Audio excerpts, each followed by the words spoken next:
Scherzer kicks and fires. Swing and a miss, strike three. Ball in the dirt, blocked by Kirk Arozarena, not running. Kirk keeping an eye on him, and the out signal made by Alfonso Marquez as Arozarena gives himself up. 5 innings of 1-run ball. Vintage Max Scherzer in Seattle sends us to the 6th inning. 5-1 Blue Jay lead. From MLB.com, this is the Morning Lineup Podcast. I'm your host, Will Leach. Today is Friday, October 17th, and there were 2 huge baseball games on Thursday, and it's my job to tell you about them and to do so in under 10 minutes. And guess what? There's 2 more even more huge baseball games coming your way Friday. This is the time for huge games. In the words of the great Tiny Elvis, look at those baseball games. Those baseball games are huge. Nostalgia is an extremely powerful drug, and it's even more so in the game of baseball. Nostalgia is, in many ways, the engine that drives a lot of people's love of this game. But generally speaking, the postseason is no place for nostalgia. It's the postseason. Every pitch is so important that there's no time for living in the past. All that matters is right now. But man, I am not immune to nostalgia, and neither are you. Which is why it was amazing on Thursday night to watch 41-year-old Max Scherzer not just back on the mound in a pivotal postseason game, not just shutting dudes down to win that postseason game, but in the ultimate throwback, staring down his manager and then screaming at his manager for daring to consider taking him out of the game. Yeah, nostalgia, that's the good stuff. In a performance they'll be showing during his Hall of Fame induction reel, Max Scherzer, with his Blue Jays trying to crawl their way back into the series in Seattle, was as snarling, nasty, and dominant as he was back in the Cy Young days. Pitching 5 2/3 innings, giving up 2 runs, and striking out 5, as the Blue Jays indeed did even their ALCS with an 8-2 win over the Mariners. The guy who hadn't pitched in nearly a month and had a 10.20 ERA in 4 September starts was absolute nails. The best part was in the bottom of the 5th, with a runner on and 2 outs, when Blue Jays manager John Schneider came out to talk to Scherzer, and Scherzer basically jumped down his throat, screaming in his face to turn around and get his managerial posterior back in the dugout. Classic Max. I've been waiting for that all year, for Max to yell at me on the mound. And I think at that point, there's numbers, there's projections, and there's people. So I was trusting people. When a guy is in the arena performing and doing well, I'm going to trust him to continue to do it. It was a 2-out situation. I just had checked the board. I think I was at 69 or 70 pitches. My arm felt great. All of a sudden I see Schneid's coming out. It kind of caught me off guard. And, that's just where one of those moments where I know I wanted the ball. I knew the situation of the game. I wanted the ball. And I basically told him that in a little bit different language. Meanwhile, the Blue Jays' bats are starting to take over this series.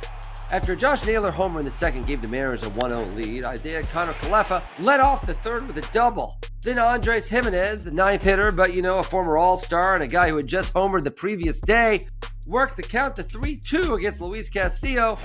The 8th pitch, a high line drive to right field. Canzone's going back. It's gone again. It's Gimenez out of the 9th spot, sparking the Jays for the 2nd night in a row. That was just the start of it. Mariners manager Dan Wilson pulled Castillo for Gabe Spire, who then promptly walked Dalton Varsho to bring in another run, making it a 3-1 game. In the 4th inning, Springer came up with a runner on 2nd, and he got to get in on the fun. Yang to left field, that's headed for the corner. Extra bases for George Springer. Kiner-Kalefa is in to score, and it's 4-1 Jays. He'd score on a wild pitch, and that's really all the runs the Jays would need. Not that Vlad Jr. didn't make sure to remind everybody he is currently and suddenly red hot. Guerrero drives the ball the other way. Canzone's going back. He's at the wall. It's gone! Vlad Jr. strikes again with his 5th home run of the postseason. Mariners fans did their best to get their team back into the game, but it was in vain. And this series is now tied.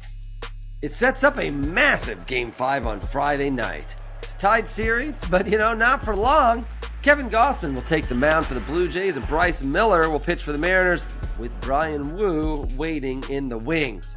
First pitch is at 6:08 p.m. Eastern Time. You can watch it on FS1, and I highly recommend you do so.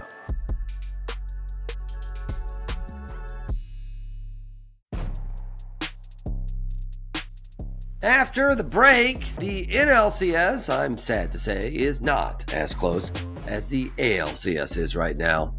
It is not as close at all. The Brewers came into Game 3 of their series with the Dodgers on Thursday, desperate in every possible way. They were desperate to stave off a Dodgers juggernaut that won 2 games in Milwaukee without really breaking much of a sweat. They were desperate to make even the slightest dent in any of the Dodgers starters' armor. Heck, they were just desperate for something, anything to be positive about. Well, Game 3 did happen. The Brewers are still desperate for all of those things, but now it might be too late. The Brewers, for the 3rd consecutive game, were roughly as successful bringing their bats to the plate as they would have been if they'd just left them in the dugout. Managing just 4 hits and 1 run off Tyler Glasnow and 4 Dodgers relievers as Los Angeles put a hammerlock on their NLCS with a 3-1 win at Dodger Stadium. Dodgers weren't particularly explosive on offense themselves, getting just 5 hits, but they didn't really need to be. After the struggling Shohei Ohtani led off the bottom of the first with a triple, Mookie Betts brought him home with a double. Brewers tied it up at the top of the second on Jake Bauers' RBI single, assuring that the Brewers would score just 1 run for the 3rd consecutive game. The game remained tied until the 6th, thanks to a splendid performance from Jacob Mizraowski, who struck out 9 after coming in for opener Aaron Ashby. But Mizraowski is still just a rookie, and even rookies get tired. The Dodgers took advantage in the 6th. After a Will Smith single and Freddie Freeman walk, last year's NLCS hero Tommy Edman came to the plate. Now Tommy Edman. Zarowski deals. Edman swings. He dumps one down into center field. Will Smith has a green light. Freddie Freeman to third. He's saved. Smith scores on the RBI base hit from Tommy Edman. And the Dodgers grab the lead in Game 3. That was it for Mizraowski, and after reliever Abner Uribe struck out Teoscar Hernandez, Uribe decided to check on Edman at first base. It was not a good idea. Throw over to first, it skips away! Freeman's gonna score!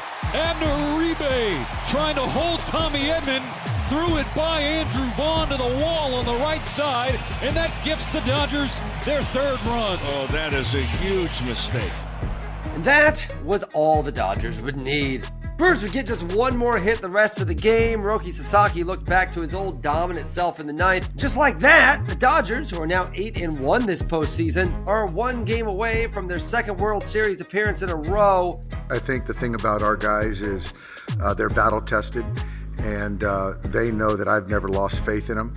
They never lost confidence in each other, and so to see what they're doing right now, I'm not surprised. And we knew all along that we were going to need these guys, and these guys are delivering, which is huge. And we're doing a great job of preventing runs, and the bullpen deserves a lot of credit. Brewers are now batting 101 for the series, half a Mendoza line, and they have only 4 extra base hits with just 1 homer. Oh, yeah, and the guy that hit that homer, Jackson Chourio, well, in the 7th inning, after hitting a foul ball, he appeared to re-aggravate the hamstring injury he rushed himself back from and had to leave the game mid-at-bat. So the anemic Brewers offense now can add down its best power hitter to its lists of problems. But we all know the biggest problem: they're now 1 game away from their season being over. And that game features Shohei Ohtani on the mound. It has been a beautiful season in Milwaukee, maybe the best in franchise history. It sure looks like they just ran into a buzzsaw. That team's pretty good. So are we. We haven't shown our best foot. We haven't got the clutch hit. We've been a little bit foreign to how we've played in terms of contact. Those types of things happen. Your offense isn't going to click. We did some good things, but didn't get the big hit. And again, had a bunch of strikeouts when it was very difficult to see. Can the Brewers keep their season alive against Ohtani? Can the Brewers get their batting average above 101?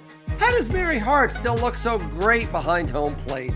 Tune in to Game 4 at 8:38 p.m. Eastern Time Friday on TBS to find out all the answers to all of these questions. And also, watch some baseball. All right, just to remind you, we have 2 more baseball games on Friday. Now, if the ALCS does not go 7 games, that's in fact going to be the last time we have 2 baseball games on the same day until spring. So, let's go over the start times one more time. Blue Jays at Mariners, Game 5 of the ALCS, 6:08 p.m. Eastern Time on FS1. And Brewers at Dodgers, Game 4 of the NLCS, 8:38 p.m. Eastern Time on TBS. Now, you have your Friday night activity. That's all for today's Morning Lineup Podcast. Thank you for listening. Please be sure to give us a rating and review and tell everyone you know about this podcast. Anthony Castrovents will be with you on Monday to wrap up the weekend. I will be back with you in exactly 1 week to preview Game 1 of the World Series. Exciting!